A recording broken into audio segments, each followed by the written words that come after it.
অৰুণাচল প্ৰদেশৰ দুৰ্গম অঞ্চলত যি দুৰ্ঘটনা সংঘটিত হৈছিল সেই দুৰ্ঘটনা সংঘটিত হোৱাৰ 21 গৰাকী মুঠ লোকক উদ্ধাৰ কৰা হৈছে। তাৰে ভিতৰত এগৰাকী জীৱিত অৱস্থাত আছে আৰু 20 গৰাকী লোকক আজিৰ দিনটোলৈকে সম্পূৰ্ণ কৰিছে। 20 গৰাকী মৃতদেহ উদ্ধাৰ কৰিছে উদ্ধাৰকাৰী অভিযান দলে, ভাৰতীয় সেনা আৰু এছডিআৰএফ বাহিনীয়ে।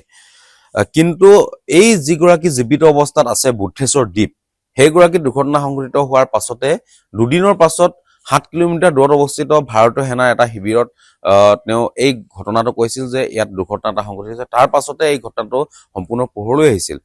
সেই বুদ্ধেশ্বৰ দ্বীপে কোৱা অনুসৰি 22 গৰাকী লোক আছিল, কিন্তু এতিয়ালৈকে মৃতদেহ 20 গৰাকী আৰু এগৰাকী লোকক জীৱিত অৱস্থাত উদ্ধাৰ কৰা হৈছে। এতিয়া সম্পূৰ্ণ 21 গৰাকী লোকক উদ্ধাৰ কৰা হৈছে, কিন্তু আৰু এগৰাকী লোক যিহেতু নিৰুদ্দেশ হৈ আছে, সেই জীৱিত অৱস্থাত থকা লোকজনে কোৱা ভাষ্য অনুসৰি এতিয়া উদ্ধাৰকাৰী অভিযানকাৰী যিটো দল আছে সেই দলটোৱে দুৰ্ঘটনা সংঘটিত হোৱাৰ পৰা প্ৰায় 2 কিলোমিটাৰ দূৰলৈকে তেওঁলোকে এতিয়া উদ্ধাৰ অভিযানৰ বাবে নামি পৰিব আৰু জীৱিত অৱস্থাত হওক বা মৃত অৱস্থাত হওক সেইগৰাকী ব্যক্তিক উদ্ধাৰ কৰিব পৰা যায় নেকি, সেইবাবে এতিয়া পুনৰ উদ্ধাৰকাৰী অভিযান যি দলটো আছে সেই দলটোৱে অভিযানত নামি পৰিব। আৰু যিহেতু কালিৰ দিনটোত 6 গৰাকীকৈ মৃতদেহ আহি পাইছিল, 6 গৰাকীৰ মৃতদেহৰ ভিতৰত ঢেলাখাটৰ এগৰাকী আৰু 5 গৰাকী গেলাপুখুৰী বাগানৰ মৃতদেহ কালি দিনটোত আহি পাইছিল।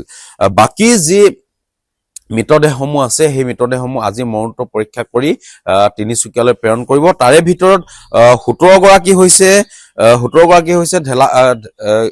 গেলাপুখুৰী বাগানৰ, তাৰে ভিতৰত ইতিমধ্যে 5 গৰাকী পাইছে আৰু 12 গৰাকী লোকৰ মৃতদেহ আহি পাবলৈ বাকী হৈছে। আৰু ঢেলাখাটৰ যিগৰাকী আছিলে সেইগৰাকী ইতিমধ্যে আহি পাইছে আৰু লিম্বুগুৰিৰ এগৰাকী আছে সেইগৰাকীও আজি আহি পাব। আৰু যিগৰাকী গাড়ীৰ চালক আছিলে চালকগৰাকী হৈছে বিহাৰৰ মংগল ৰায় বুলি চিনাক্ত কৰিছে আৰু সেইগৰাকীৰ মৃতদেহ আজিৰ দিনটোত আহি পাব। গতিকে এয়া হ'ল জিলা প্ৰশাসনৰ ফালৰ পৰা জনোৱা শেহতীয়া আপডেট। আৰু এই দুৰ্ঘটনাটোৰ যি সংঘটিত হৈছিল, দুৰ্ঘটনাটো সংঘটিত হোৱা স্থানৰ পৰা এতিয়া সম্পূৰ্ণৰূপে গোটেই মৃতদেহ যি ভাষ্য অনুসৰি জীৱিত অৱস্থাত থকা লোকজনৰ ভাষ্য অনুসৰি সম্পূৰ্ণৰূপে গোটেইকেইটা মৃতদেহ উদ্ধাৰ কৰিব পৰা নাই। গতিকে সেই মৃতদেহটো ক'ত আছে সেইবাবে এতিয়া উদ্ধাৰকাৰী অভিযান যি দলটো আছে দলটোৱে পুনৰ অভিযানত এতিয়া নামি পৰিছে। কিন্তু এতিয়া 20 গৰাকী লোকৰ মৃতদেহ সম্পূৰ্ণৰূপে উদ্ধাৰ কৰিছে আৰু সেইখিনি এতিয়া তিনিচুকীয়ালৈ অনাৰ ব্যৱস্থা কৰিছে তিনিচুকীয়া জিলা প্ৰশাসনে।